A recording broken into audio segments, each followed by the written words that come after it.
I have to declare, beware. Sorry yung una pinakita ko sa ganyan na okay. Kasi black po ako nito. Since pinag-usapan nila tayo palagi sa kanilang sa Facebook pala, without us knowing. And they are convincing Brother Oliver. For my friend Oliver tried to study. Then verses that has nothing to do with soul, but verses has something to do with the body. I'll show you ano yung soul later. Na pumunta sa impyerno, pumunta sa grave, walang mention even one word for soul. Cannot find that there's soul in grave. But soul in the Bible, can find it in hell. And in my understanding to what they believe is, grave is equals to hell. Brother, are you still connected with these people? Brother Ken? Sa Grupo nila Ray Dunka? I mean, are you still exchanging sa kanila?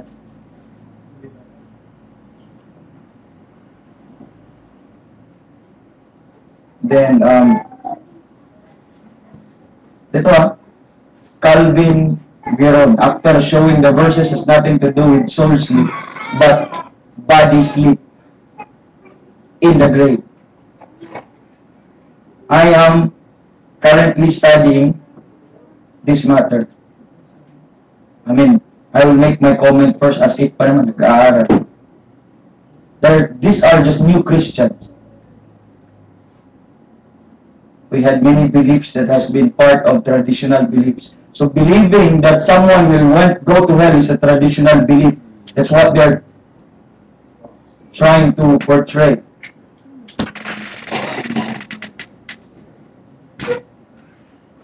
And this study is aimed to refine our position and mostly for edification. Then, okay, well, then those unbelievers will just sleep in the grave.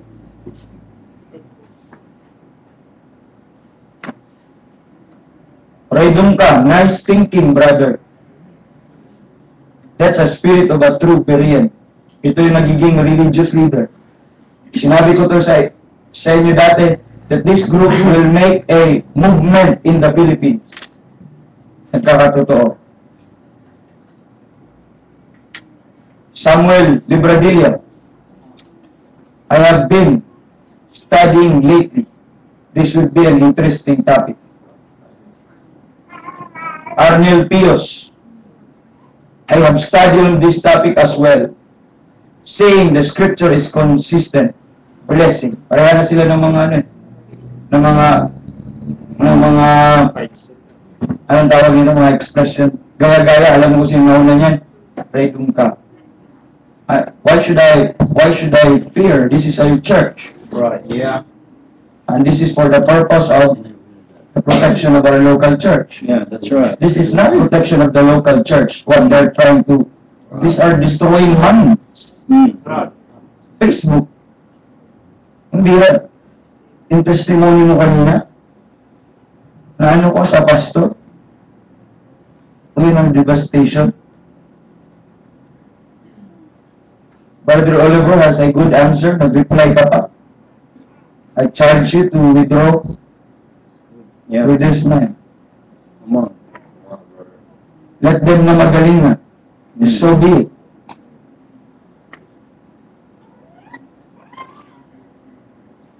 Then nag-respond, Brother Oliver believes on a soul that is unsaved can go to hell. Then Calvin Giron, the question is the soul going to hell if that man is not saved? Question, that means kini-question na nila na wala nang pumupunta sa impyerno. As you said, Brother Paul is our teacher. So why not Paul preach that hell is the place of unsaved person? does Paul has to explain about hell when Jesus Christ preached about it? When Paul will not preach heaven, do you believe that there's no heaven? Yeah. Paul did not preach about Calvary. Does it mean to tell me that there's no Calvary? The word Calvary mentioned one time, and that's not in Paul in Ephesians. Wherefore Paul? But there are established truths that Paul doesn't have to reteach it. That's right. That's right. That's right.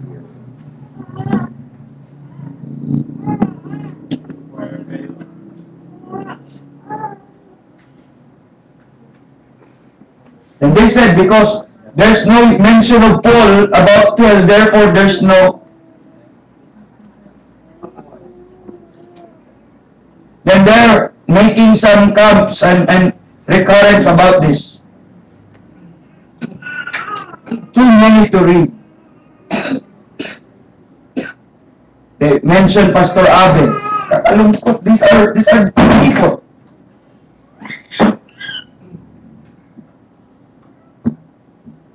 And they're making some fellowship with the Acts 28ers dito sa, they call themselves Acts 28ers.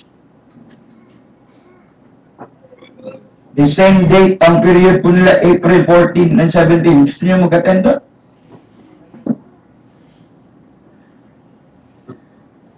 These are challenging people for strifes, envy. Yung inano mo kanina, bro? That's right. That's right.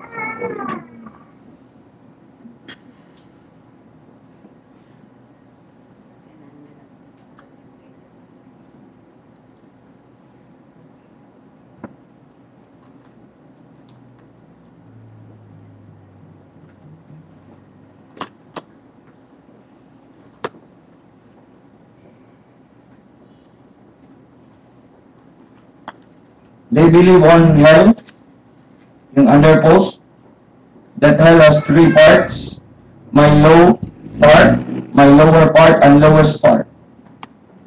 Low part is grave. Doon pupunta ang tao. Lowest part is, ang dami, there's too many to mention about this. Well, I don't know if we will have another series with regards to this thing. Ang lowest part daw para sa mga angels. So, ang para sa tao, grave.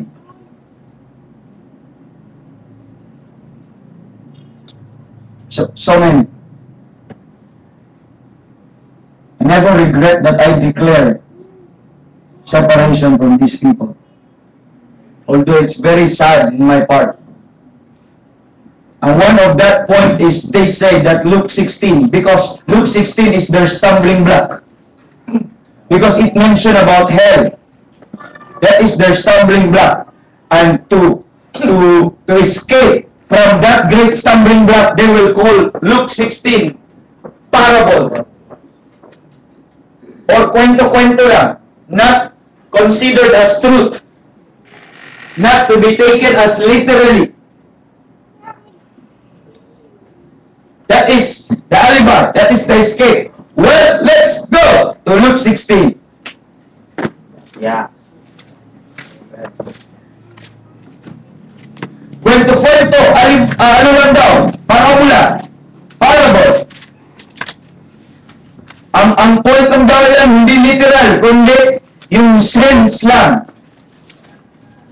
Okay. Luke 16. Kung parable po ito. Sige po.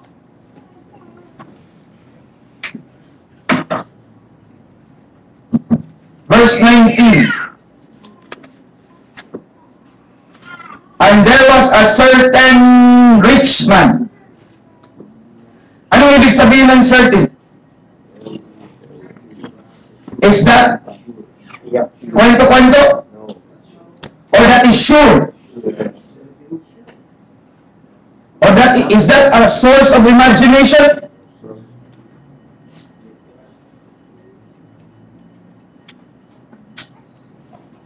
Which was clothed in purple and linen, and fared sumptuously every day and there was a certain beggar named Lazarus. Either the Bible is true or they are true. Bible's true. Pag sinabing certain na may pangalang certain Lazaro, either kwento-kwento nyo, hindi totoo. I have to leave you with that kind of stuff. Are we Bible believers? So there is a certain man named Lazarus.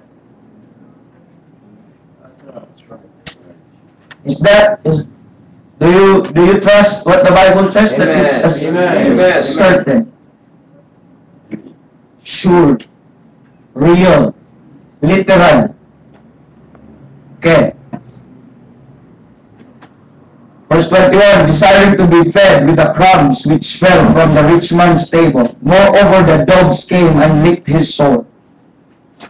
And it came to pass that the beggar died and was carried by angels into Abraham's bosom. Saan dinala yung certain man na si Lazarus? Abraham's bosom. The rich man also died and was buried. And in hell, anong nilibing? Ang katawan. And in hell, he lifted up his eyes. Di ba patay na siya? Sige. Pwede ba tayo magganyan sa impyerno? Ay, you are fool to say na ganun sila. Yung ililibing natin, kung mamamatay si Brother Jopi, ililibing natin dyan sa may, pinakamaganda dyan sa may Heritage Park. Pagkatapos ka namin tabunan, ganun ka ba?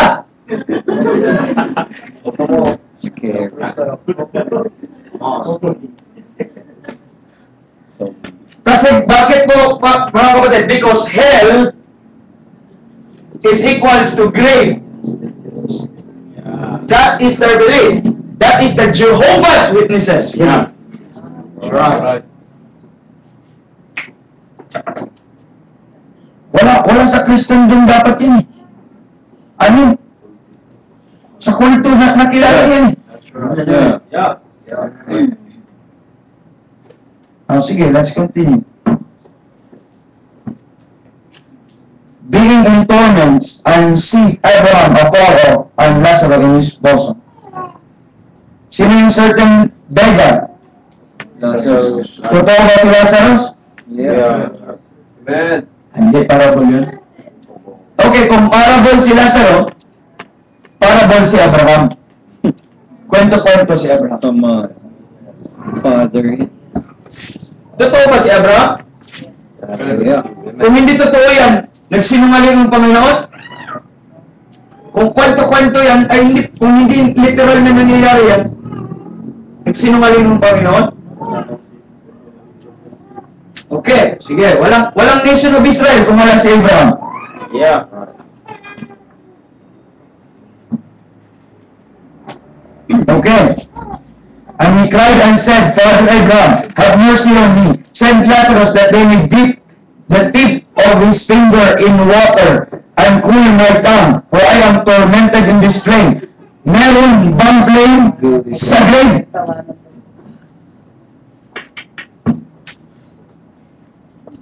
Kaya pala, sasabihin, parable lang yan. Hindi literal story yan. Let me go. Dalhin mo ako dun. Sa yung kina-discuss nila Chad Briggs. Passport mo ito. Hindi. Enough. On mo na. Verse 25. But Abraham said, Son, remember that in thy lifetime receives thy good things, and likewise Lazarus. By the way, kung si Abraham, kung si Lazarus ay parable, si Abraham din ay parable. Unless na lang kung may isa pang Abraham.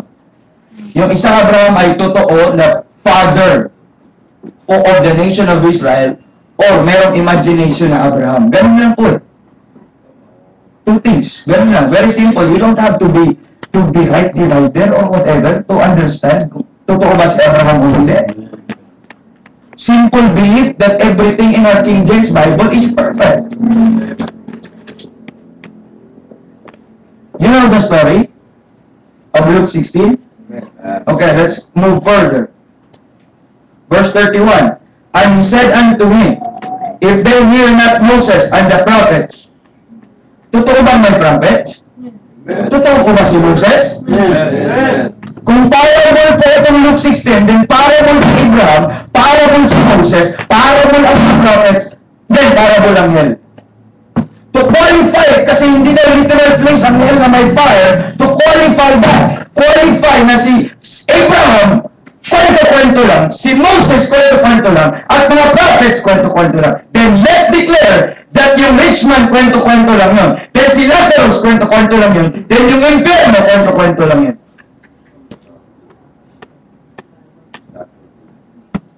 I-prove mo muna na si Abraham may hindi totoo. Rule ng parable sa King James Bible.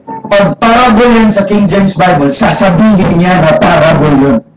That's right. May nakita ka bang parable? Luke 16. Pag certain yun, specific yun. Hindi mo pwedeng dayanin. Pero pag parable, liken unto. Yun, kwento-kwento yun. Amen. Yung proper name. Yes, hindi gagamit ng proper name. Biruin mo naman kung parable to, para kung gumawa ng ganito, si Randy may ibang asawa, nanganak ng 20, at namatay siya, at dinala siya sa impyerno. Kwento-kwento yun, alam mo kung bakit? Ay di, anong tawag to? Kung kwento-kwento yun, nagpangalan ako ng Randy, ano yun? Pwede mo akong kasuhan? That is making up stories. Kasi gumamit ako ng pangalan. Real person yun and real name yun. Siya from the start. Siyempre. Mahaba kasi yung ano na. Yung sa huli part na. Huli part. Ito sa kanila itong dalawa.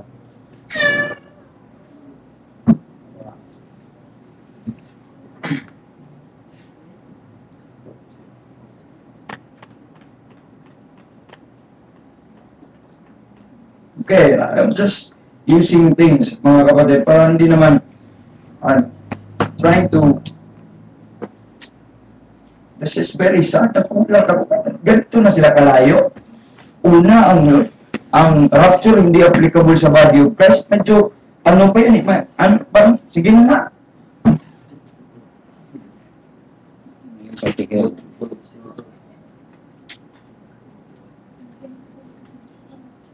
Now, watch. If Luke 16 is literal, so, is literal in question yun, then you will find that KJV is full of contradictions. And every verse that deals with souls in the grave should be omitted. Saan ka makikita na may souls in the grave? Saan yun? I will let my soul in hell. Maging grave yun. Luke 16, which is I used to believe. Ito yung belief niya. Then it is so weak compared to many scripture we can find. In other words, he believed that this is actually not literal. Kwento-kwento. Therefore, Abraham is not literal, Moses is not literal, prophet is not literal, then I therefore conclude hell is not literal. Then huwag ka na mag-preach. Langit. Anong sense ng heaven mo? Kung anong sense ng darkness kung walang light? Yeah. Anong sense ng good kung walang evil? Anong sense ng God or Holy God kung walang devil? Then what's the point of having heaven?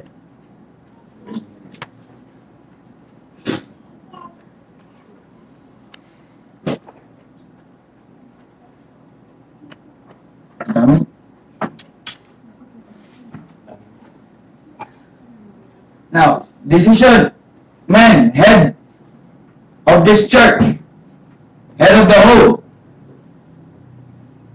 Is Luke 16 a parable? You have your family, you have your wives, children. I'd like to know your point. Father Eric, is that a parable? Oh, sir. Is that a literal place? Yes. Father Randy, Yes, sir. Father Paul, Father Lane, Father J.R., Yes, sir. We believe it. Father Dan, Good, sir. and I hope also Father Ken, you believe. Father Tony,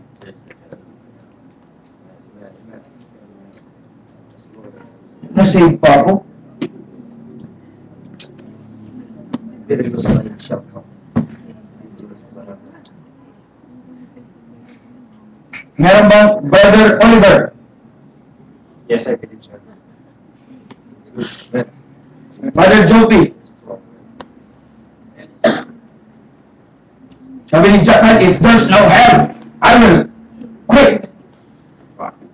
If there's no hell, and I will close my Bible. There's no hell. I will eat, drink, and be there. If there's no hell, then I will keep on sinning. I don't care about my children. Yeah, it's true. Glory to God, there's hell. Amen. God is just. And having hell because of the place of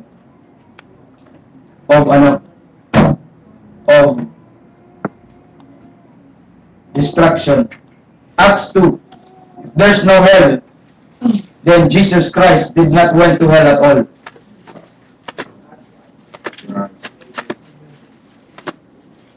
Then you are still in your sins.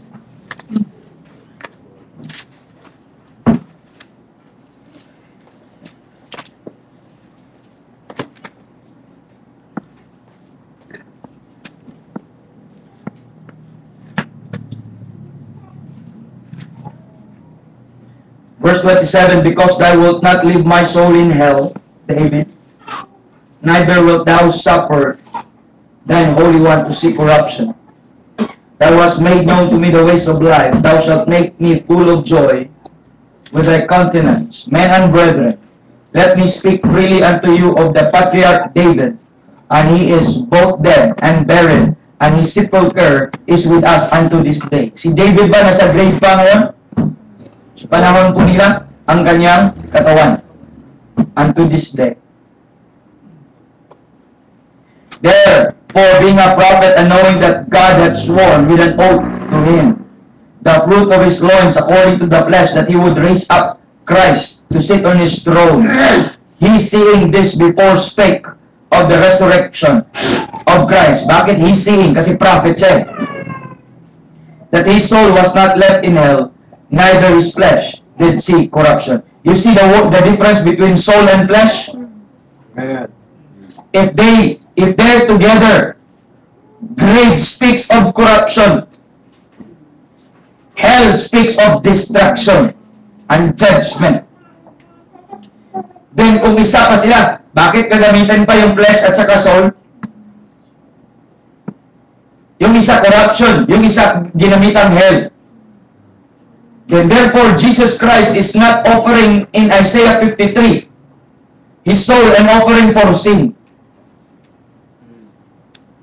Therefore, Jesus Christ, if there's no hell, then Jesus Christ's offering is not giving pleasure to God, and it never satisfies the demands of a holy God.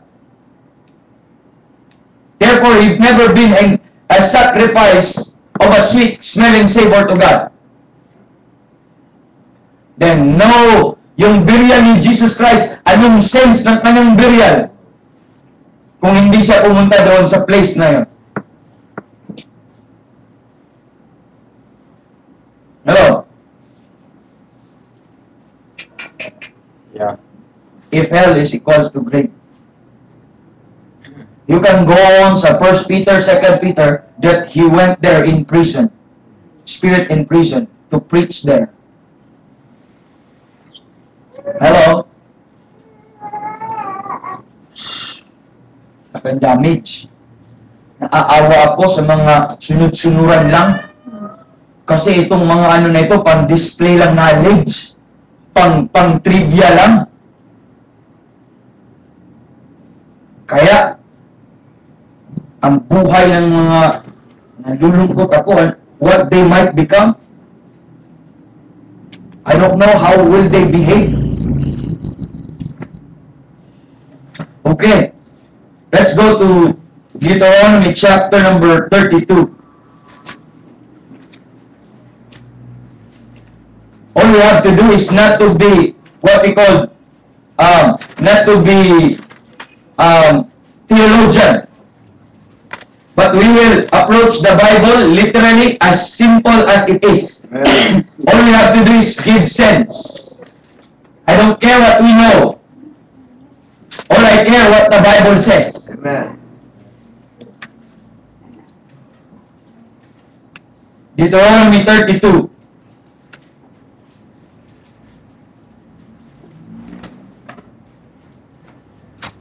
That is only, misunderstanding the spiritual circumcision kasi.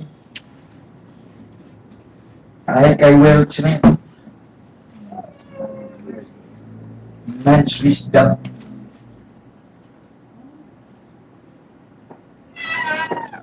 Verse number 22. A fire is kindled in mine anger. Are you there? Amen. And shall burn unto the lowest hell, and shall consume the earth with her increase, and set on fire the foundation of the mountains. Okay, gano'ng kalalim ang grave?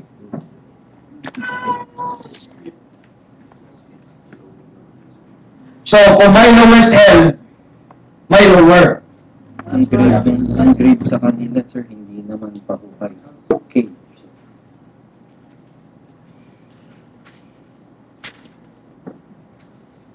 Diba, yung time na yung cave yung ginagamit. Okay, tama. Hindi ko na-gets yung sinasabi. Sepulcher, parang bahay na may. Ganun pa nga. Parang cave lang nilalagay. Yung nilalagyan ni Jesus Christ. Or stone lang na Ngayon na lang nga sa atin, maraming, di ba? Sinasisi ako. Oh. Yun ang grade na nila. As it literally, yun ang grade nila. Ito lowest. Sige, kailan kung if hell equals grave, pakitaan mo ako ng grave na may apoy, except na lang may kandila doon.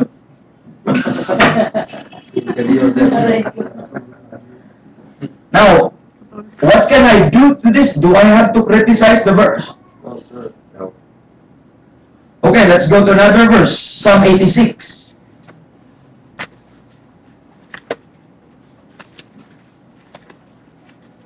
Give sense. We're not fools. Kaya nga may Biblia tayo eh. Hindi kasi paramihan ng verse to. Kung paramihan nilang ng verse, di tama na ang mga kulto. Madami silang verse eh. It is just the sense ng scripture. Psalm 86. Verse 13. For great is thy mercy toward me. Thou hast delivered. Ano? Tingnan mo, nakita mo ba yung connection? My soul from the lowest hell. Ano ang connection ng soul? Hell. Very clear. Oh, ang body nasa lowest hell. Ano doon? Ano yun? Underground, pang ilang? Ground level basement. Tingnan po. Lowest yun. Ano pang description? These are degrees of hell. Description. Job 11. Look at Job 11.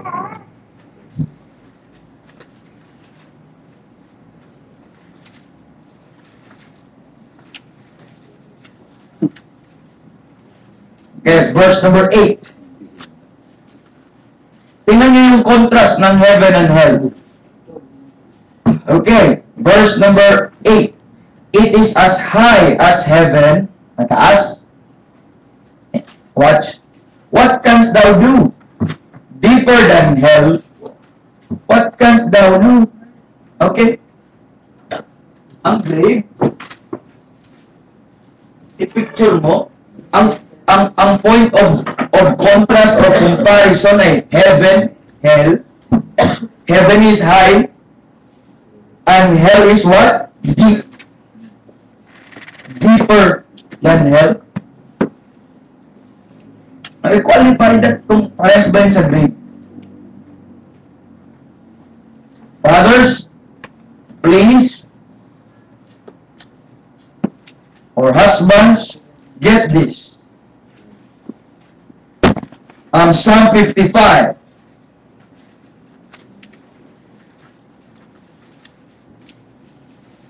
Psalm 55. Verse number 15.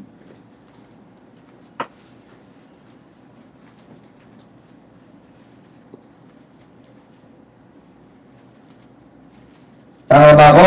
15, yes. Let death seize upon them. Let them go down quick into hell. For wickedness is in their dwellings and among them. Now, watch. Go down quick into hell. Paano yung mga saved? Sa Old Testament, sa grave din sila, which equals hell. Pero dito, saan naka-associate yun kanina yung hell? Sa soul. Pangalawa, saan naka-associate? Wicked. That means malalim. Look at Isaiah 14.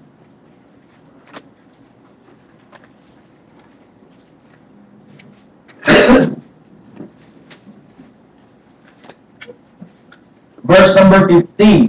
Ito po mga kapatid, you don't have to go to dispensations. Ang tawag po nito, pag mga ganito, heaven, hell, or whatever na no, ang tawag niyan ay general truths. Wow. You don't have to be dispensationalist. Overly divided nga eh. Verse 15. Yet thou shalt be brought down to hell, to the sides of the pit. So, sino po yung context niyan? Si Lucifer. Yet thou shalt be brought down to hell. Naku, si Lucifer pala. Sa grave lang yun. Lalagay. Okay. Very good. Either I will believe that grave is a different place and hell is a different place. Amen. Okay, let's go. Matthew 11. Matthew 11, verse number 23.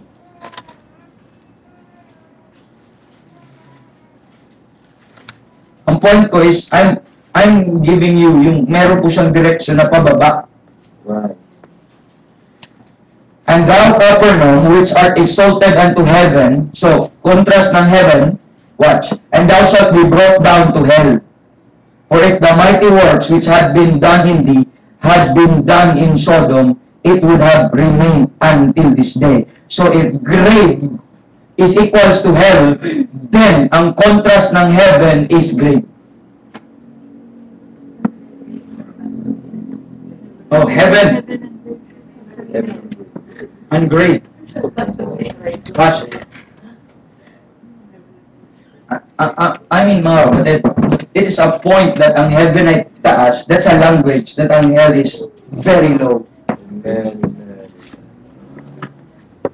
Okay. 2 Peter 2.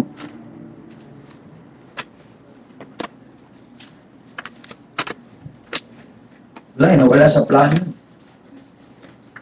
2, verse number 4. For if God spared not the angels that sinned, but cast them down to hell, and delivered them into chains and darkness to be reserved unto judgment. Sabi nila, yung nasa pinakailalim daw, yun daw yung sa yun daw yung para sa mga anghel. Kanina, yung Capernaum, pumunta dun sa, sa low, down to hell. Is yung hell is ang contrast, isa lang ang lugar, contrast of heaven, hell. Lalagyan mo pa ng whatever, kung saan man siya, mas maganda pang sabihin mo na may compartment doon. May para sa mga anghel, may para sa mga wicked people, or may mga para sa, or mga bakla, or may para sa mga, mas maganda pang gano'n na lang. Lagyan mo ng compartment. I don't have any disagreement. But please don't tell me that hell is great.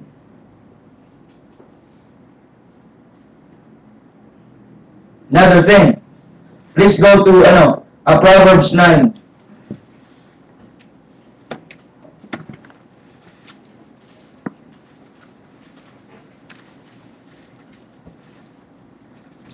This is really demonic.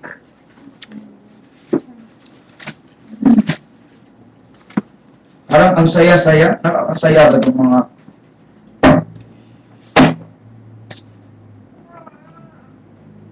pardon? God knows my heart and God is looking down. Parang na ano lang. Okay, look at 9. Verse number 18. But he knoweth that the dead are there, that her guests are in the depths of hell. I'm telling you, hell has depths. May lalim. Okay? Ano pa? Proverbs 15.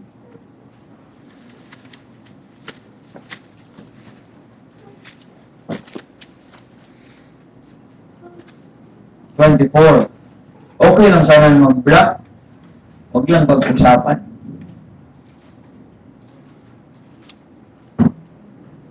Verse 14.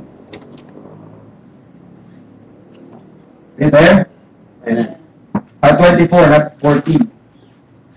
And the way of life is above to the wise, that he may depart from hell where? Beneath. Look at Isaiah 14.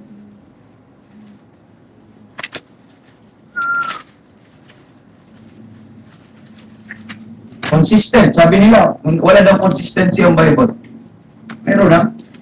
Huwag natin pagbintangan. Verse number 9.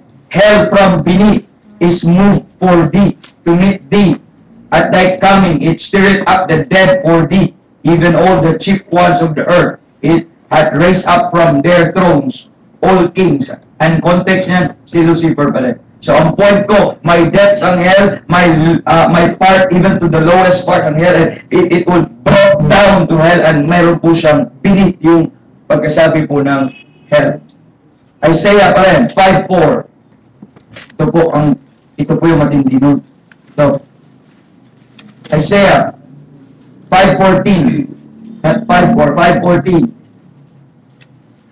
Therefore, hell hath enlarged herself, and opened her mouth without measure, and their glory, and their multitude, their tongue, and he that rejoiceth shall descend into it. So, saan ang impyerno? Nag-ascend ba sila o nagdi-descend? Ang impyerno, bakit dumadami siya? Bakit lumalawak? Nag-i-enlarge, lumalaki. Lumalaki lang naman ang grade kasi pag may iba na namang ilibig. Ano pa? Si Jonah. At si Jonah. Jonah yan. Si Jonah. Look at chapter number 2. Ano nangyari kay Jonah? Kinain po siya sa whales. Sa whale. Si Jesus Christ po nagpangalan po nun. Nandun po siya sa ang kanyang katawan nasa fish belly. Kasi sinwallowed up siya. Pero tingnan niyo ang kanyang testimony. Soul na naman po niya. And he cried and said, I cried by reason. How can a body na dead magka-cry? Sino ang gumagawa nito? Soul lang. Kasi natutulog lang ang katawan. Literal, body sleep. Hindi pwedeng soul sleep. Kung soul sleep to, bakit po siya umiiyak? May kita ka ba ng unless na binangungot, no? Kung soul sleep, can you imagine, nagsasalita?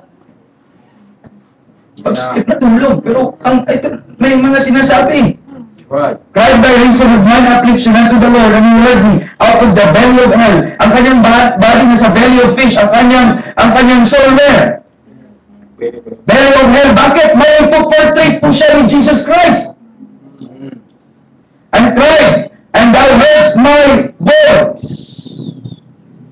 Ang connection po niyan, Matthew 12. Verse number 40. Verse 40.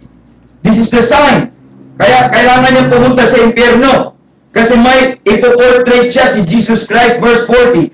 For as Jonas was 3 days and 3 nights in whale's belly, so shall the Son of Man be 3 days and 3 nights in the heart of the earth. Kailan ba nagiging ang grave ay nasa heart ng earth? It must be deeper than the grave, or lower than any pit. Heart. Ang heart, pag sinabi pa naman ng heart sa Bible, consistent yan. The center. Buti pa mga atheists naniniwala na may apoy dun sa ilalim. Ay, bakit na-prove nila na mainit sa core? Mas ano pa yun? Mas sound pa yun.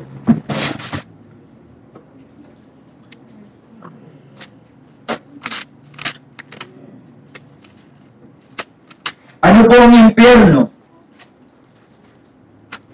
Sino po ang pupunta sa impyerno?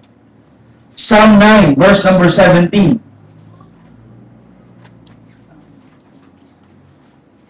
Psalm 9, verse number 17. Please read all together. Ready? Let's start with verse 16. Ready, go. Where the judgment which is executed, The wicked wicked is snared in the work of his own hands. Aeon Selah. The wicked shall be turned into hell, all the nations that forget it. Tanong ko, dahil hindi ba sinabi ni Paul yan, hindi ka mag-preach yan? So, ang wicked pala, wala na ngayon, they can do whatever they want, or they'll be turned to hell. Now, if hell is great, therefore, ang saved sa Old Testament, pupunta din sa hell. Kaya lang, wicked lang ang pupunta eh. Walang righteous ang pupunta sa hell. Pero ang righteous, pumupunta sa grave ang kanilang katawan. Si David pumunta sa grave. Nag-suffer ang kanyang katawan sa corruption. Pero ang kanyang kaluluwa was not left in hell. Yung pagkasabi ng ano eh. Now, if grave is equals to hell, then si Abraham pumunta sa impyerno. Pero hell is for the wicked. They'll turn into hell. Then si Moses napa-impyerno. Matthew 23.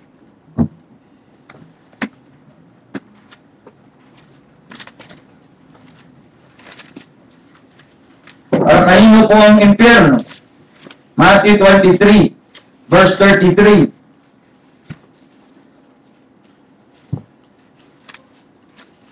Sino pong sinabihan po niya? Verse 33, Ye serpents, ye generation of vipers, how can ye escape the damnation of hell? Does it mean to tell me na hindi naniniwala si Paul dyan at hindi niya preach at hindi applicable sa panahon natin yan? Go ahead, reject Jesus Christ. And ikaw mismo ang makapag-prove na may impyerno. Para kang yung rich man, kung alam ko pa lang nandito eh, please tell my families. Para hindi sila pupunta sa lugar na ito. Sabi naman ni Abraham, son, andun na si Moses at saka yung mga prophets nagsasabi patungkol dun. So, ganun po ang magiging experience ng mga taong hindi naniniwala na my place of thorn. Kanina, nabasa po natin sa Psalms 55, verse number 15. Sino pupunta doon? Mga wicked. Proverbs po tayo. Proverbs chapter number 5. Ang kahirap po nito, mga kapatid, dahil mga heads po ito, o may mga pamilya, aabot yan sa anak, aabot sa asawa. Naman man lang hindi kayo magka-like-minded. all we can feel is, we know some of them, we know they're young people, na-under mo yung mga subject po yun sa King James Bible interpretation, sa inspiration of the scripture, lahat na subject na under sa ABPI. Sana may discretion man lang ng kaunti. By the way, kung ano may tuturo ko, no? Di porke pastor nyo ako, that you will believe all what I teach. Pagtingin nyo, please learn. Man, you're responsible with your own home. Pagtingin nyo, unbiblical yung tinuturo ko din, by all means. Reject it. Hindi lang basta-basta dahil magaling ka na teacher, glory of men, vain glory, at saka wisdom of men. Proverbs 5. Ang context ng Proverbs 5 is the strange woman. And verse number 5, her feet go down to death. Her steps take hold on hell. Sinong pupunta doon? Mga wicked. Another strange woman, 7:27.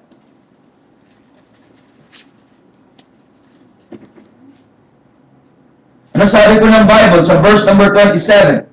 Her house is the way to hell, going down to the chambers of death.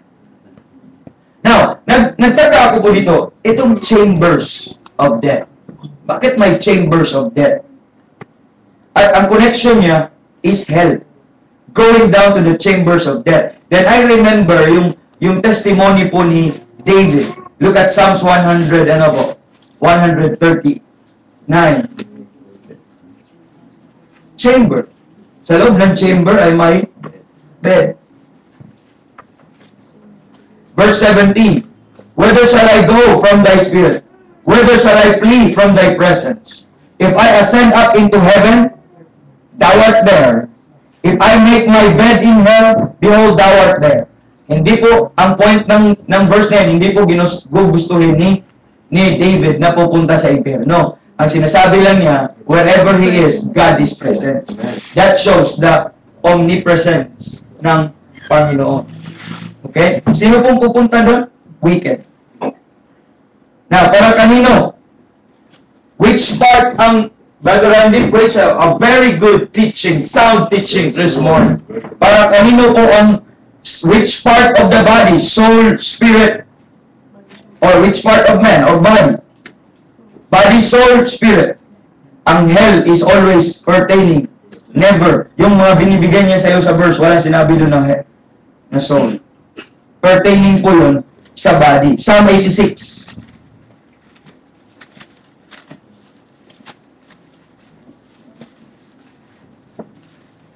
Verse number 13. For great is thy mercy toward me. Thou hast delivered, watch, my soul from the what? Lowest hell. So, on soul, sa kakibat, hell. Another thing, Proverbs 23. Soul of the wicked to. Proverbs 23. Kaya paluin natin, Brother Paul, Brother Ray, at sa lahat na magkaanak po dito, Brother Eric, Proverbs 23, look at verse 14. Thou shalt beat him with a rod, and thou shalt deliver his soul from hell. Now, if hell is equals to grave, then everyone should go there. Bakit may deliverance from hell? Therefore, hell is different from grave. Shall deliver. That's the only way. Kasi pag maging spoiled yung mga anak natin, mahirap maligtas, mahirap mag-attend sa church. Therefore, yes, ang opportunity na makapagkinig ng preaching. Pag mag-preach na lahat, kalukuhan yung dad. The only way to get rid of that attitude, paano habang may panahon pa? Pag meron yan sariling pag-uugali o sariling pag-iisip, mga kapatid, wala na. Wala. You will be done. The only way para makontrol ang kanilang kaluluwa, as early as now, pitted with the rod pag sila po ay mag-ano. That's the only way. Pag every time bukas ka ng Bible, dahil may fear sa kay God, mag-uubay siya, makikinig siya sa preaching. Masave ang kanyang kaluluwa, deliver ang kanyang soul sa impyerno. Now, if soul is, if grave is equal to hell, then everyone will go there. Anong kailangan ng deliverance. Hello? Amen. Soul sleep. Hindi ha? So, kanina nabuksan po natin sa Acts 2:31, seeing that his soul was not left in hell. The soul was mentioned, then hell is there. Never ang body. Merong both body. Pero, literal po yun, na may pumunta doon sa impyerno bodily. Fear, sabi ng Bible, no? Na matakot ka dapat sa may kayang dalhin ang iyong katawan at kaluluwa sa impyerno. Pero it doesn't mean possibility yun. Kahit katawan mo pwedeng makapunta doon. Kung gustuhin ng Panginoon. Kasi may kinain mo ng pit, diretso impyerno yun. Yeah. Right. Yeah. Pero kung mamatay ka, hindi. There's the place for your body. There's a place for your soul. Oh, soul sleep. Sige po, may emotion ba pag ikaw ay natutulog? Kung nag-soul sleep yun, ay kaya nga, ang mahirap kasi i-debug is yung Luke 16. Ang para lang makatakas ka sa stumbling block na yun is mag-declare ka na parable yun. Kasi being in torment, may emotion. Nauuhaw siya. Kailangan ko ng water. Kahit to tip your finger to my tongue just to cool. Kasi may torment. He's inflamed. So, wala ba yung emotion? Natutulog ba ang mga ganun? Ang sleep sa Bible, mga kapatid, is ginamit po yun sa death ng saints. Na, ang isang ligtas, parang natutulog lang. Pero ang kanilang katawan, natutulog lang sila. Alam mo kung bakit? Dahil may promise po silang resurrection. Amen. Kaya naka-lie down sa grave po yun because God promised them that God will raise. Di ba nabuksan natin yung verses kaninang umaga? That mortal body. Quicken yung mortal body. Sige, 2 Samuel, chapter number 22.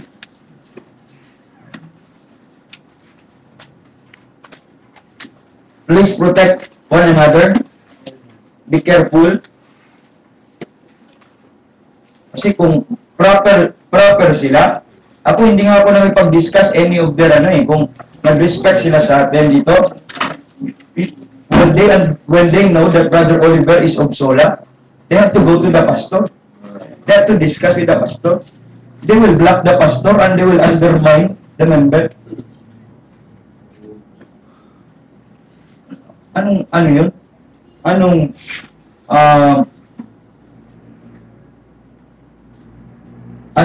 Ano to? Possible sa atin? There. Out. Theirs. Mamaya, bro. Thank you for that good observation. Asan ako? Na-undermine. Samuel. 2 Samuel 22, verse number 6. Walang emotion. Sa Luke, may emotion. Ito, meron pang emotion. The sorrows of hell compassed me about, and the snares of death prevented me. So, sa impyerno may sorrow. Ang natutulog, how can you feel in sorrow? Kung soul sleep. Hello? Natutulog. Tapos ano pa rin ang sorrow. Proverbs 23. Proverbs 23. Sabi, Bible literalist, take sleeping as literal. 23, verse number 14. Not Proverbs, napunta na ko na, Psalm 18 po pala, sorry, Psalm 18.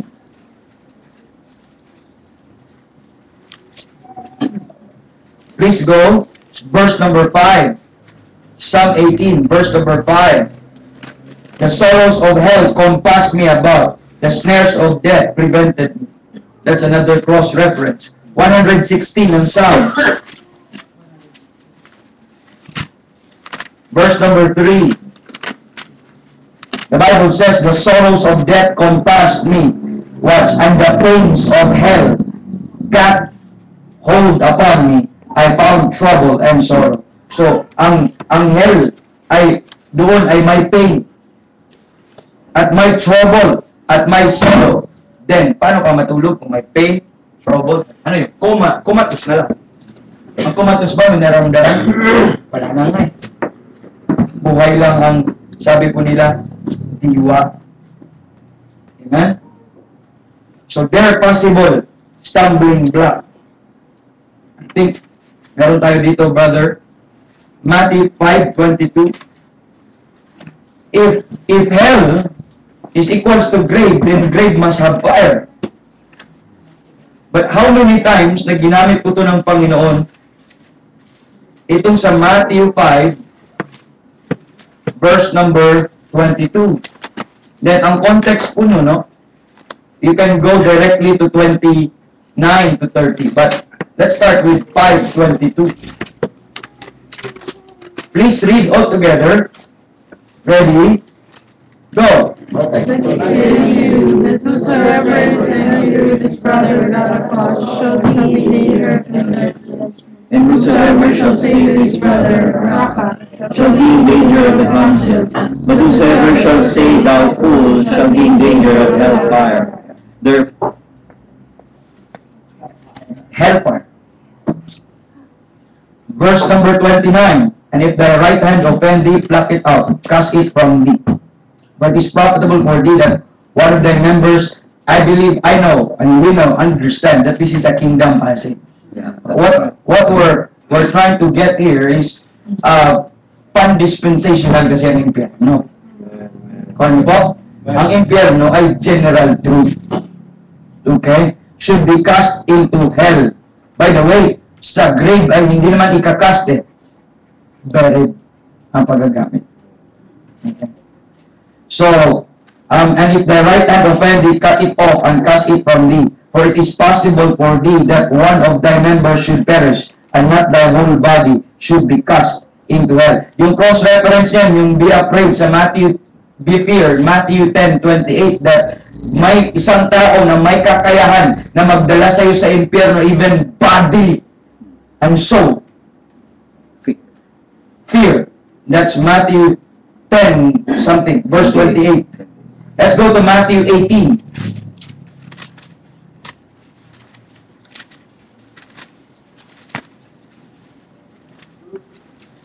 Kasi, ang hell, figurative eh. Kasi, ay, hindi yun, parable lang yun. Then parable yung hellfire. Dami. Parable. Ang tawag nila sa Luke 16, parable. Yan yung hellfire parable. 18, are you there? Verse 9. The Bible says, and if thine hand, ito pa rin offend thee, pluck it out and cast it from thee. It is better for thee to enter into life with one eye rather than having two eyes to be cast into hell. Okay? To be cast into hellfire. Yun ang nakaligtaan ko na basa. Pero anong tawag sa verse number 8? Everlasting fire. Then, hellfire. Ito yung masaklap. Mark 9. Sa Mark 9, you cannot find this in modern version. Kasi, ang modern version, hindi naniniwala ng impyerno yun. Kasi ang pakana ng mga modern version ay mga Bible corrector. Since they cannot believe on a literal hell, yeah, they will omit these verses. Therefore, you cannot find this in NIV or in modern version. Mark 9:43. Ano po ang impyerno? Verse 43. Let's start with verse 42. And whosoever shall offend one of these little ones that believe in me, it is better for him that a millstone were hung about his neck, and he were cast into the sea. Pero, mas maganda pa doon. Pero, and if thy hand offend thee, cut it off. Kingdom passage. But what we're going there is the place. It is better for thee to enter into life maimed than having two hands to go into hell, into the fire that never shall be quenched. Then, okay, parable. Next, verse 44. Where the worm dieth not, the fire is not quenched. Okay? The fire that never shall be quenched. Next is the fire is not quenched. Verse 45. And if thy foot, okay, offend thee, hello, cut it off It is better for thee to enter whole into life than having 2 feet to be cast into hell. Again, inulit, into the fire that never shall be quenched. Sino dito may red letter Bible? Sino nagsasalita pag red letter? Okay. Either you will take it as Jesus Christ is truth or parable. Verse 46, where their worm dieth not, and the fire is not quenched, and if thine eye offend thee, pluck it out. It is better for thee to enter into the kingdom of God with 1 eye than 2 eyes, than 2 eyes to be cast into another hell fire. Take note that hell is associated with fire but never grave. Right. Sige, tingnan po natin. James, chapter number 3.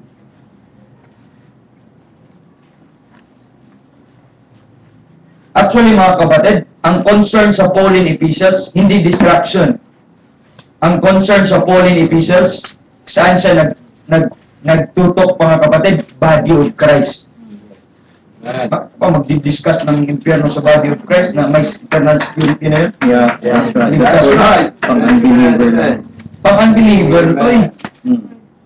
Si Paul ay para sa body of Christ yun. That's right. At ang concern niya, kaligtasan na natanggap natin, wala na tayo din, is remembering sa atin. 3:6, the Bible says, the tongue is a fire, a world of iniquity. So is the tongue among our members, that it defileth the whole body, and setteth on fire the course of nature. It is set on fire of hell. Fire of hell. Again, inuulit po natin, ang fire ay nasa impyerno. Ang grave, again, magkaroon ng fire kung may kandila na nakatirik po. Then last verse, Matthew 27. Matthew 27. Naalala niyo pong doon po sa resurrection? Okay po. Sige. 27. Verse number 52. Ito ang grave. Verse 52. And the graves were opened, and many bodies of the saints which slept. Nakita niyo po yan? Which slept. Saan sila natulog ang body? Sa hell. Sa hell. Grave. I like that. Sa grave. So my body sleep, but never yung soul sleep. Ang body sleep saan? Sa grave. Doon po yun sa mga naligtas sa Old Testament. Separate po yun sa pumunta sa impyerno ng mga wicked. Yeah. Yun, totoo yun. Pero pag nasa impyerno ka, hindi ka makalabas. Kasi may gates doon, may bars doon. Sino lang isa nakalabas doon sa impyerno? Si Jesus Christ lang. Kasi may keys po siya of hell and of death. Kasi ikaw, pagdating ko ng panahon, Revelation 20 mga kapatid, yung place ng death, yung place ng hell, ikakast yan into the lake of fire. Hanggat wala pa ang lake of fire, hindi ka makakita sa impyerno. Right. Kaya, importante po yan. If you, ang daming verses na pwede natin pupuntahan. If you recognize these things, listen very carefully. Naalala niyo po ba? Ito po, depart from me, ye cursed from everlasting fire, I never known you. Everlasting fire pertains to hell. Where there one dieth not, and the fire cannot be quenched. Where there will be weeping and gnashing of the teeth. Sasabihin mo na walang emotion. Yeah. Sabihin mo na natutulog. Hindi ah. They were punished because God is just. Because they rejected His Son, and they will be punished in hell because of their unbelief.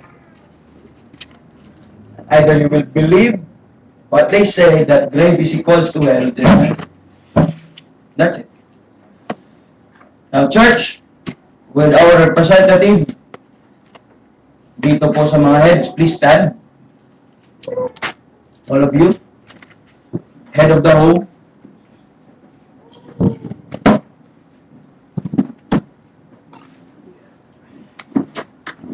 Please affirm to me and confirm to me that you are like-minded with your pastor.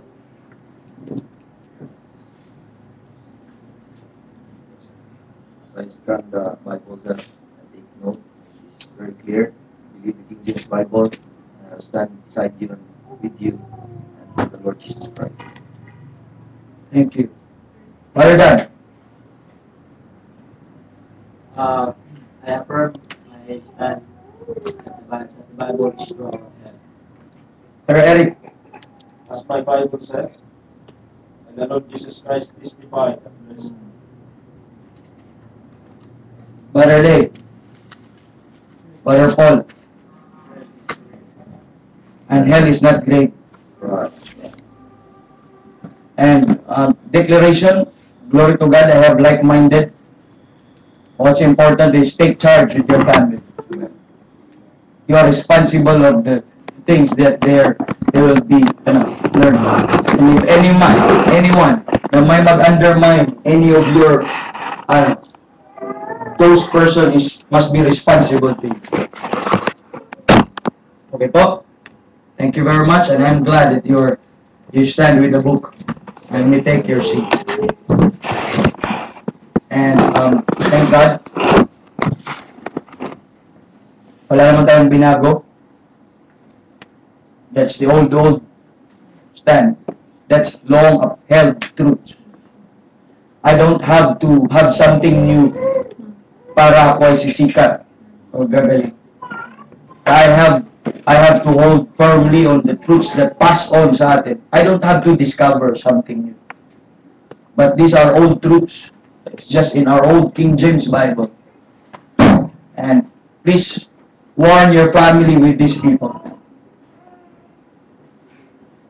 Charge you to warn your family with these people. They're so dangerous and they're so good. But we have families to protect. As a church, please, let's protect each other. We have young ladies. We have young men here that are honest for the work of the Lord.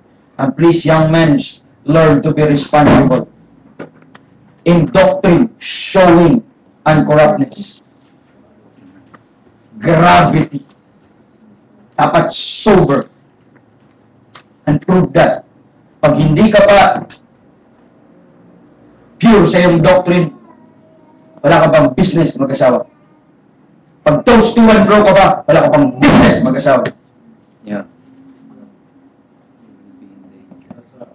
Your family. Because kita mo yung responsibility ng mga heads is to demonstrate, mga kapatid. Ang ganun. Declaration dito po, ay gulat lang po ako, ganun na po kalala. And lang, hindi ko pa nakita ko nung earlier pa. Curious lang kasi ako sa sinabi ni Father Oliver kung totoo ba. Totoo nga. And let's pray that the Lord will protect yung doctrine according to Brother Paul, doctrine according to godliness. Kung alisin mo yung impyerno, wala nang godliness doon. Kasi wala kang dadalhan sa mga wicked na. But it's just, God is just and God is holy. Amen. And the holiness of God and the justice of God requires that there must be a place for those wicked people. And for dismissed. Let's pray muna pala. I'd like to ask everyone to stand. Please always pray. Lalo na sa mga men po natin. Very good prayer. And gusto niyo may araw pag-usap. 8:30. Yes, 8:30. Thank you for that. Thank you for the update. Brother Ken, if you please do the honor to close us in prayer. Okay, let us pray. We thank you, Father in heaven, once again, we thank you for the day, Panginoon, na binigay mo sa amin, Panginoon, privileges na, Panginoon, na makapakinig, Panginoon, ng mga salita mo, at sa mga na-discuss ko ngayong hapon.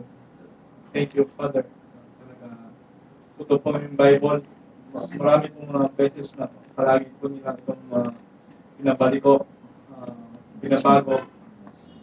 Father, talaga na mag-stand ko talaga po kami, Panginoon, sa salita mo, Panginoon. You know, malapit na po yung time, pagbabalik mo, Yes. marami po yung magbabalik ng mga salita mo, Panginoon. Iba yung turo, Panginoon. Marami po, sana po, Panginoon, lalo na po yung head ng family, hindi po sila mas mag-receive, Panginoon.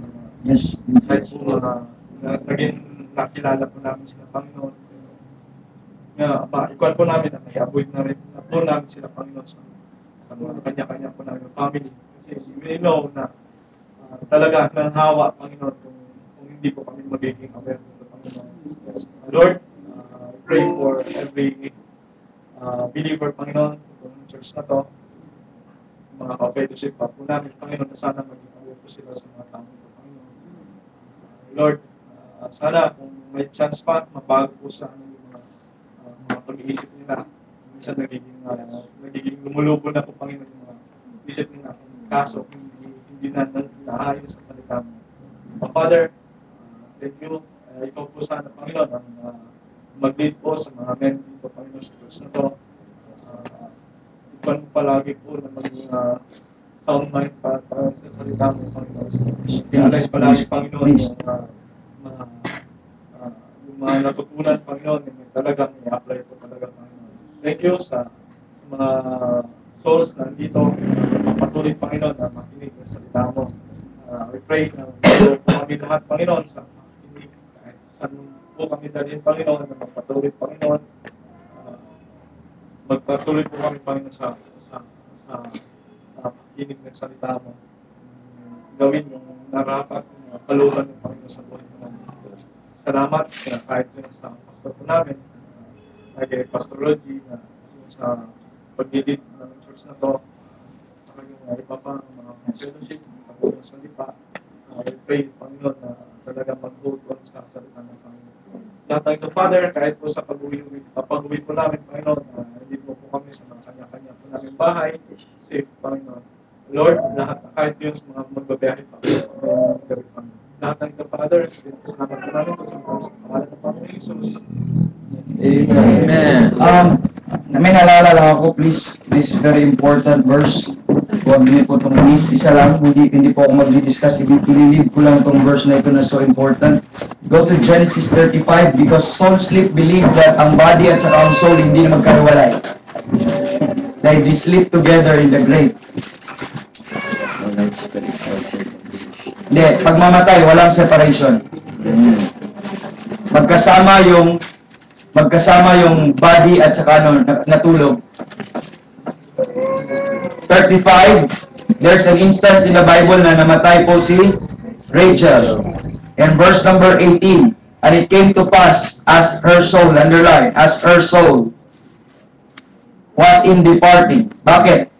For she died, that she called his name Benon, but his father called him Benjamin. And Rachel died and was buried in the way to Ephratah, which is Bethlehem. So ang kanyang katawan ay inilibing, pero ang kanyang kaluluwa ay nag-depart.